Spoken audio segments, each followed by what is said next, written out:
Alright, so the proverbial question. We've been talking about. Last week was the prophecy of Tyre. That was one thing we talked about. That kind of, well, How prophecy was the overall thing from last Wednesday. Okay, so prophecy. is why you believe 100% the Bible is right, because none of the prophecies in the Bible have ever been disproven. Well, they've been. They've happened So or yeah.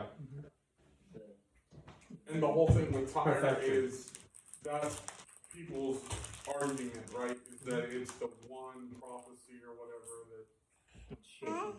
yeah, that shit has any. And the one thing that's actually interesting. Is it fair to say the word play in it? Buddy. Like, people Yes. will say that it has play in it. That one has to stay there. An interesting thing too, I need to do a little bit more looking, but there may have been a prophecy recently in Joel that actually came through. Move the rest of the I want to put it up on the thing. If I get to where you can't reach it, then it doesn't matter. So, yes, we've been talking about defending our faith. Prophecy was our last session. A little bit about the prophecy of Tyre, and there's actually, I need to do a little bit more research on it, but it's very interesting that there's possibly a prophecy in Joel, I believe it's chapter 3, that has recently come true. Like I said, I'm going to do a little bit more research on that just to verify before I fully say anything, but it came to my attention. It's kind of interesting, so we'll see. So for this one, what I'm going to be talking about is still in line of somewhat prophecy, but also still the makeup of Scripture. So a little bit still with transmission, kind of what we talked about a little bit yesterday, or Sunday. And what we're going to be talking about this one specifically is the actual proximity of when Scripture was written. So to me, that's an important topic. If I'm going to tell you that I'm going to trust Scripture, that means to me I need to trust not only what was written,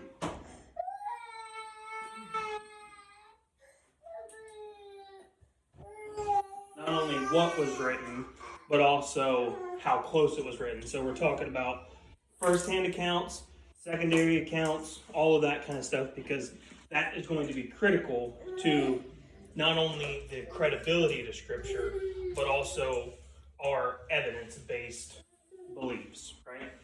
If they cannot be proven true or right or close or any of that kind of stuff, that puts a lot of doubt or ability to be disproven if we can't have valid, credible manuscripts, gospel writings, books, all of this other stuff.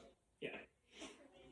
So when it comes to proximity of manuscripts, there's typically 3 questions that are asked for antiquity purposes.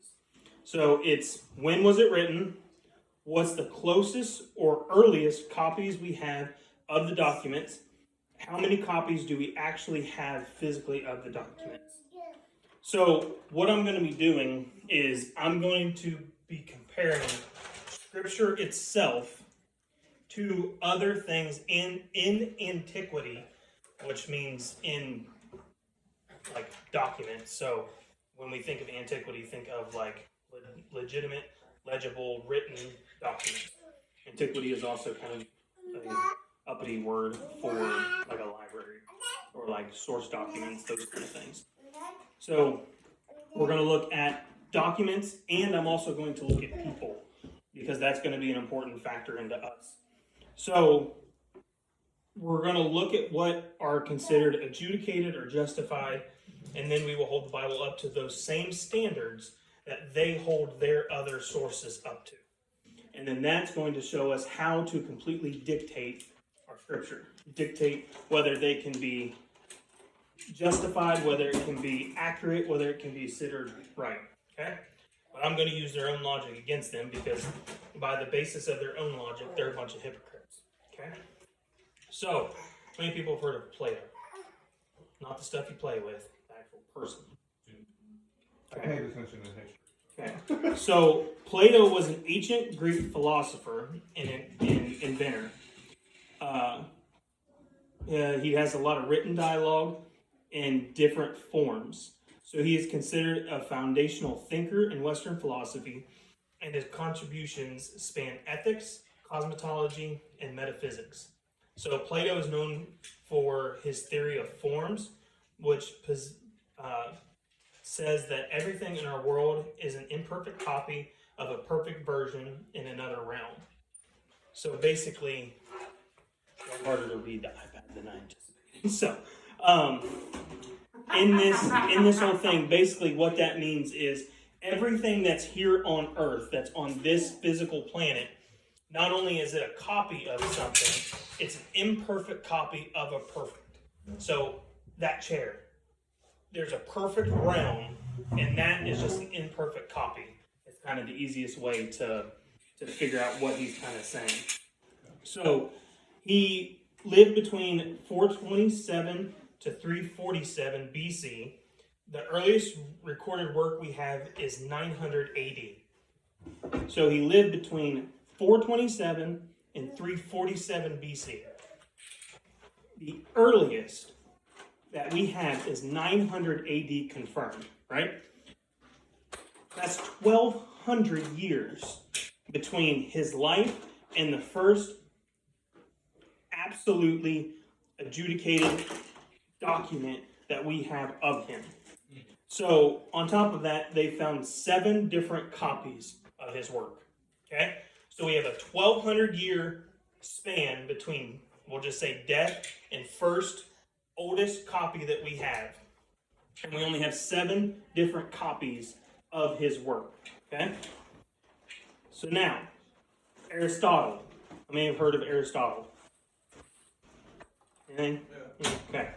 So Aristotle, he was a Greek philosopher and a scientist who has made very significant contributions to many fields, including logic, ethics, biology, and politics. He lived between 348 and 322 BC. His writings, which covered a vast range of subjects, are considered an encyclopedia of ancient Greek knowledge.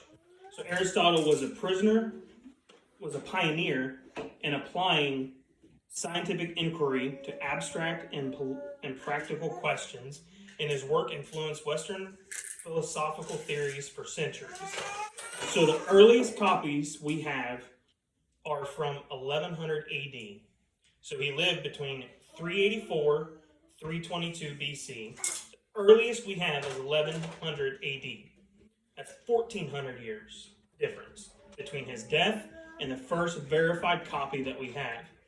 And then along with that, we only have 49 different copies of his work. Okay? So now here's another one. His name is Homer. Not from The Simpsons. This is an actual Homer. So is an ancient Greek poet credited with authoring a lot of epic poems and stories that, once I say them, you guys should have heard about them. It's the Iliad and the Odyssey. So those are foundational works of Greek literature. His poems were also written in Ionic dialect. They likely influenced ancient Greek culture and education by promoting ideals of honor, glory, and heroism. Homer's work has inspired many famous works of art, music, literature, and film.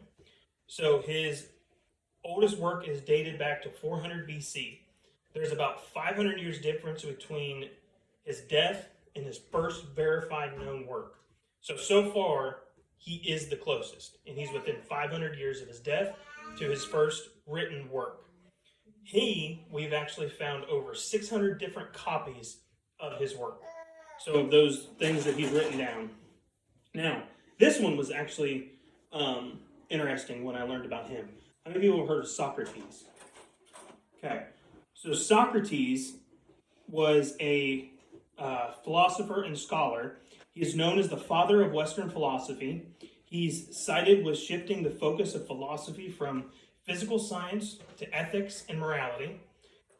His Socratic method encouraged critical thinking through questions and answers, debates between teachers and students.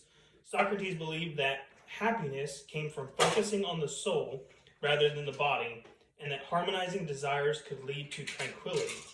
So he lived from 470 to 399 BC. You know what's so interesting about Socrates? How many copies of his writing do you think we have? 15. Okay. One. One copy? Okay.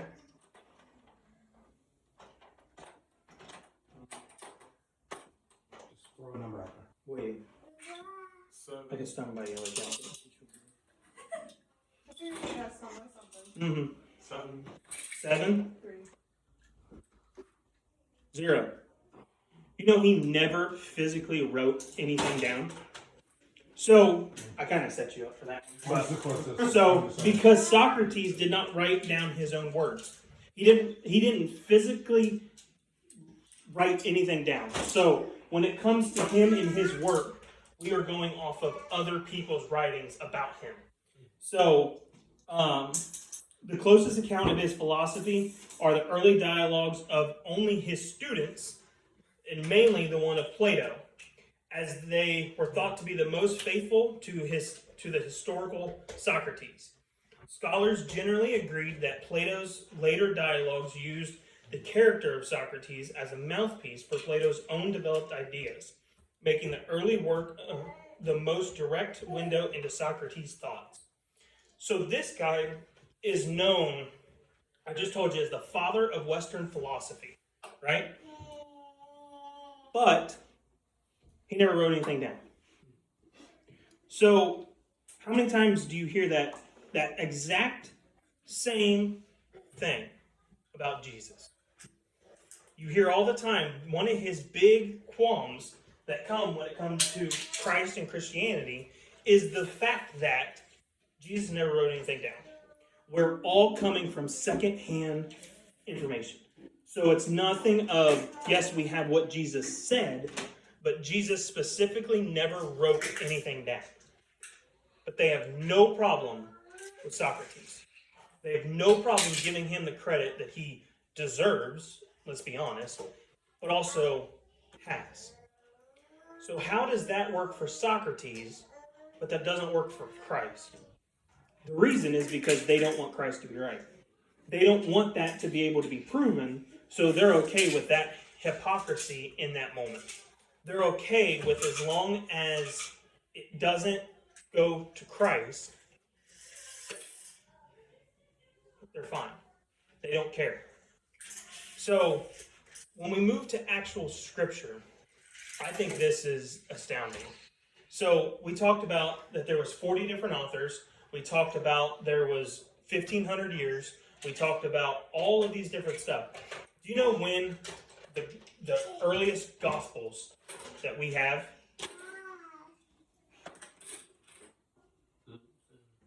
100 years ago. The earliest Earliest. that was written that we know of. I'm gonna take a guess. 50 BC. Gospels. Gospel. Gospels are 80. So BC, Oh yeah. before Christ, 80s after death. Yeah. Or they'll say before Common Era. They're trying to change it so that way it can't be Christ. They change it to before Common Era, and then it's after Common Era is kind of the AC BC. Oh, okay, so 0. Okay. I would say, like, you're wanting to know the earliest of the gospel. Oh wait. Of the Gospels. Never mind. 30 for no. I'm gonna say either 100. I'm gonna say 70 to 180. Okay. I think it's even sooner. Yeah, I was gonna say I think it probably started, like, they started being written not long after he went to heaven, after he went and told them that he'll be back, continue to work, basically. Okay. I was gonna say before. I was gonna say that they were being written while, because Matthew wrote down everything while Jesus was doing his stuff. Okay. Yeah, but you're like 80, right? No. No. Oh, what yeah, time? oh, yeah, yeah. What time? We're, Wanting we 80. both thought she said.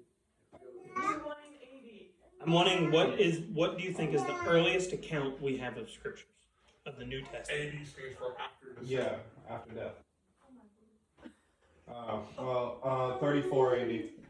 Even though, I guess I kind of lied to you, even though time is not judged on his death, it's after his birth, but the 0 is the day that he was born. So he died in 300, technically 300, or 33 AD. So 3480. Okay? I agree with that. Somewhere in that time frame. Okay. Between. I mean, they probably did write it, but from what we have found, Okay. that's fine. Okay. I feel like Matthew wrote it while he was experiencing it. So, remember, writing it versus what we have actually found. founding it. Yes. Finding it. Yes. What are digging in the dirt, whatever that term is called. Okay. Yes. That term, what is the earliest thing we have found of the gospel? Okay, 480. Okay, our closest is within 1st century, and then our latest is within 100. So between the 1st century of Christ to 100. So that's the time frame of when we have some of our earliest transcripts. Okay? Now, the New Testament is different than the Old Testament because I don't want to say we don't care about the Old Testament literature, but there's no question about our dating method when it comes to them. Okay? We know we have them. We have a ton of information. I want to look specifically at the New Testament because that's what talks about Christ. That's the new covenant. That's our new thing. And that is what right now mainly is being debated to a sense. The Old Testament is not necessarily being debated because we have so much information on it that it's not being debated. So the New Testament was written between 40 to 100 AD. So those are so it started getting written around that time frame, that 40 to 100 AD. So when did he die? How old was he? 33. He was 33 when he died. So 3380. Correct. So 40.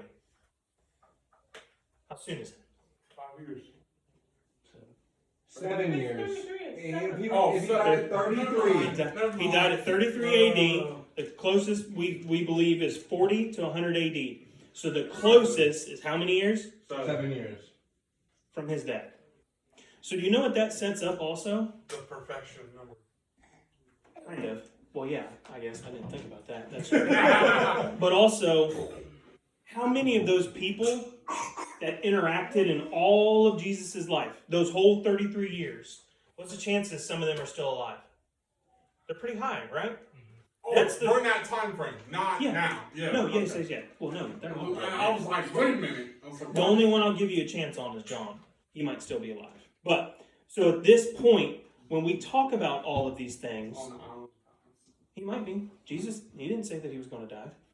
He said, what's it matter to you? Whether I keep him alive until the end of time. So, but when we talk about he said that to Peter. So when we talk about all of this stuff, this 40, so there's 7 years. So from 40, 80, even though some people they died a lot younger back then just because of their medical expertise and all this kind of stuff. But what I'm getting at is all of those people that could have seen Jesus from birth to death were alive. All of those people that have seen him from birth to death saw what the gospel writers were talking about.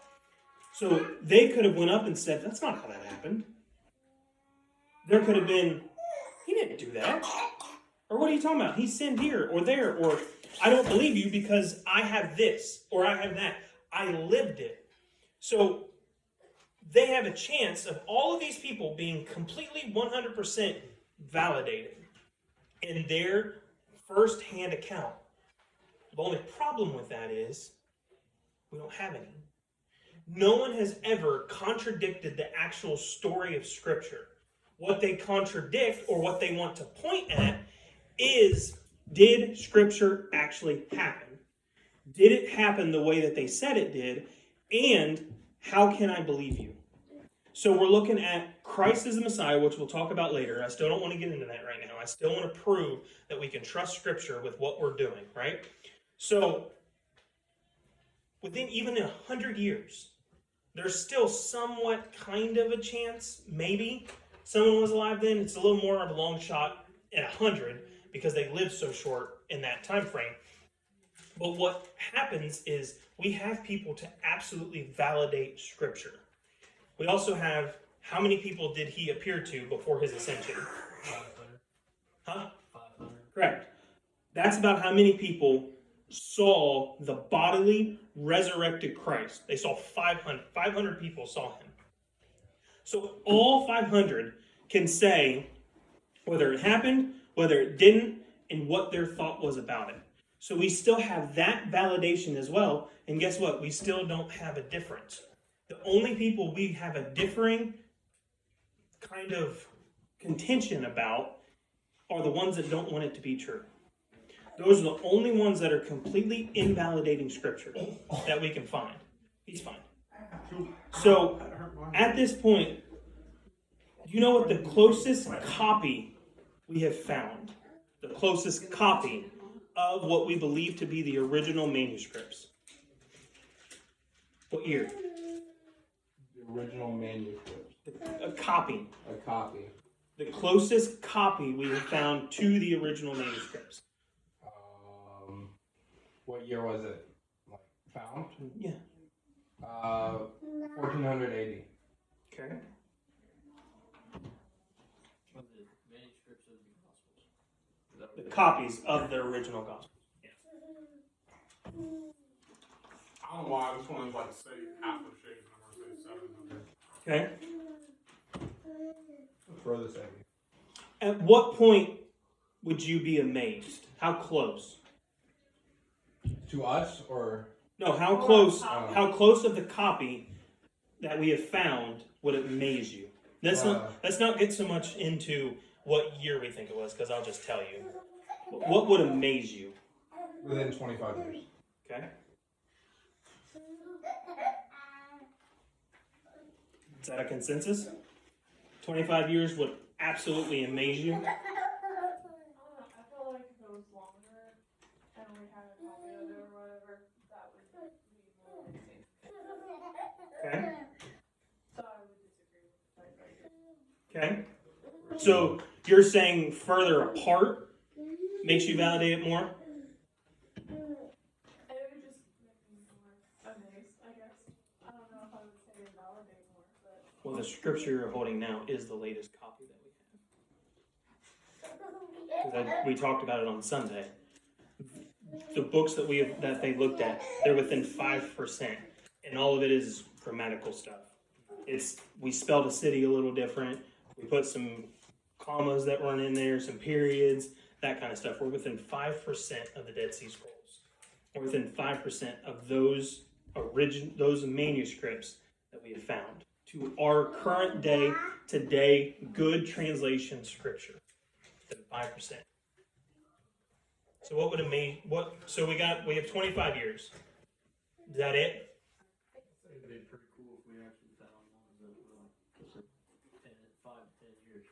Okay. And 7 doesn't get out of my head. I mean, there's a chance. There's still a lot of digging in the dirt to be done. But as of right now, the closest found copy was 125 AD. 25 years. So Shay was dead on. 25 years right now is the closest we can get to original. But also the cool thing about it is we can prove even the copies are the original. Just based on all of the data that we've looked before, all of the manuscripts that we found, everything we found, nothing invalidates any of the copies that we have found. Now, we all know the problem of people maliciously mistranslating scripture. We're not talking about that. We're talking about legitimate translations, legitimate problems, legitimate people that are trying to translate the scripture correctly. Those people have found 125 AD. So also in total, how many portions, either complete copies or sections, do you think we have found through digging in the dirt? So as of right now, our most is a verifiable 500 copies. That's our closest. That's what I told you, and that's Homer. Copies of the Bible? No, just Or the New Testament. Gospels. Gospels. New Testament.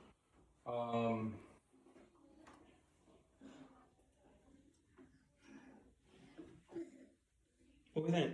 Throw me out some numbers. 1,600. Okay. So basically, trying to make sure I understand. You're asking how many, like, we have books of the New Testament. You're saying how many of the original manuscripts? Copies. Copies. Or just written down documents have we found of the New Testament, either partial or complete sets.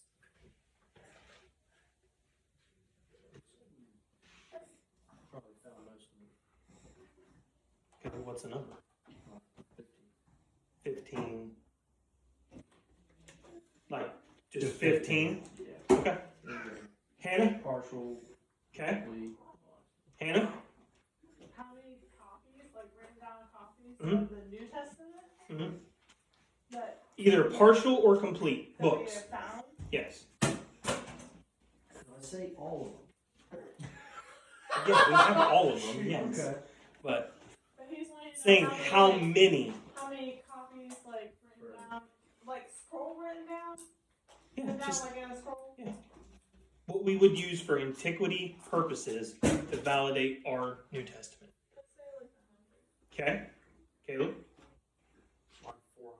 Okay. How many would drop your jaw and impress you? Like, how many is an irreconcilable number? 1. Oh, yeah, one. Especially the way that. And there was only that- one One copy found. of them all found. Well, no, there's billions of copies. The Bible has been sold or printed over Well, 2 yeah, billion yeah. times. So that's a Well, copy. Okay. No, I'm saying Well- a copy. But antiquity purposes. Almost 25,000 different copies. Either full translations or partials. 25,000. I told you Homer was the closest with 500. And I'm not saying that this is like our scripture that we can open up today. I'm saying these are within kind of that 40 to 100 to 125. All of those early translations, we found over almost 25,000 different copies of the scripture. And what that's done is that's been able to validate our current scripture, our current Bible that we hold in our hand today. So everybody gives all of this credit to these other documents that we have found all over the world, all over time, and 500 is the best that they can almost do. For at least from the research that I've found. You know, they might have something else, whatever. But all of these people, they have no problem saying 100% irrecable, or whatever. I can't even say the word. It's really messing with me. I can't, I'm trying to read and not, I don't know why it's just freaking me out so much, but we cannot disprove scripture based on all of the digging in the dirt types that we have found, right? Everything that we have found has done nothing but prove scripture more. We have never found anything, we talked about it before, we've never found anything that has disproven the Bible. And that means even the extra copies that we have found. So, how can I trust scripture? There's one more thing that we're going to talk about that I think is also another big deal. We have one more topic in this thing, and then we're going to move on to, again, we're going to prove Jesus, but I'm going to prove him in a different way. I'm still not proving that he is Messiah. Right? We're not proving the biblical relevance of Jesus. Next week, what we're going to prove is that he actually died on the cross. Okay? Because there's a lot of conjecture about that, and you will hear that in what other people say, right? Jesus actually physically died on the cross and got put into the tomb. That's what we're going to kind of talk about in our next class. But this one, I lied to you. next in the 2 classes, or we can do this last one. It won't take long. But the manuscripts that we have of Scripture, you cannot look at the evidence and say that's made up. You cannot look at the evidence and say that's not real. You cannot look at the evidence and say, well, I can't trust Matthew. I can't trust Mark. I can't trust Luke or John or any of these things, stuff that Apostle Paul wrote. I can't trust any of that stuff. You trust these other outside sources that have built literal continents and countries and governments and civilizations. They have been built on these people's words, their written down stuff, and they don't even hold a candle to what Scripture is. They don't even begin to come close to as many copies as Scripture has. They don't even begin to come close to the accuracy that Scripture has. They don't even come close to how close we have to Jesus actually living, breathing, talking, walking, his followers. And the cool thing is, it's not Matthew said, that Jesus said, that whatever, I'm trying to think of a name, and it's not, Caleb wrote down, right? That's not what we're talking about. We're talking about first-hand accounts from the people that said, I watched Jesus. I walked with him. I was the one around the campfire that went with him. I was the one that watched that miracle happen. Sometimes I was the one that went through that miracle with him. So you can't tell me that I don't believe in Scripture because I think it's man-made and I think it's made up. It doesn't work. If you believe all of those other things, you have to believe, at least in the basis of Scripture is valid.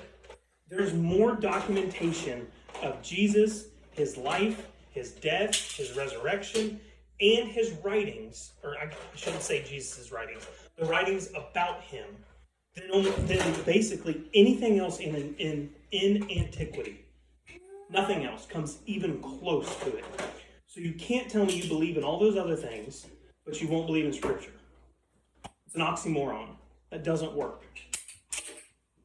So, questions, comments, concerns about that particular topic? Okay. It's 55. That was a little quicker. I'm trying because my eyes flipping me out. Do we want to jump to the next one and do it real quick? Because it's probably the most important thing, but Well, if it's the most it's important, not. maybe we should take it at its own. Well, but my thing is, there's not really a massive class to have on it. So if we want to do it real quick, we can. But if we want to wait and do another class on it, we can too. I'm leaving it up to you guys. The next section would be very quick. What about the section right after that? Would you be able to put those two? No, Oh, because that would be the next one is Jesus' death. gotcha. That he actually died on the cross. That's going to be our next one. But I have one more topic in Can I Trust the Bible?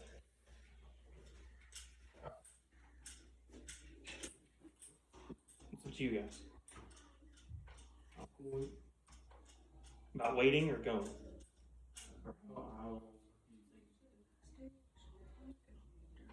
10 or 15 minutes. Okay, that's fine. I'm gonna. That's like I said. I'm gonna leave it up to you guys. You guys are the ones that control this class. I'm just the weirdo that stands up and talks to you. My brain's still trying to process everything. Okay. I've got some of the classes like more organized. So while we're doing this, I'll stop this. What? So it actually worked out like I was running late, so I didn't actually bring my physical Bible notebook. So whatever you have in the next bit, I'll probably want to jot down some notes from so I can go back to. Yeah. Well, what I'm saying is I have my stuff a little more organized because, like I told you, sometimes I just throw stuff in my notes on my iPad and then I organize it later. You guys said you wanted them. How do you want them? Do you want me to just text it in a group chat? Do you want me to print off stuff and give it to you? Like what? Me personally, I would print it off stuff.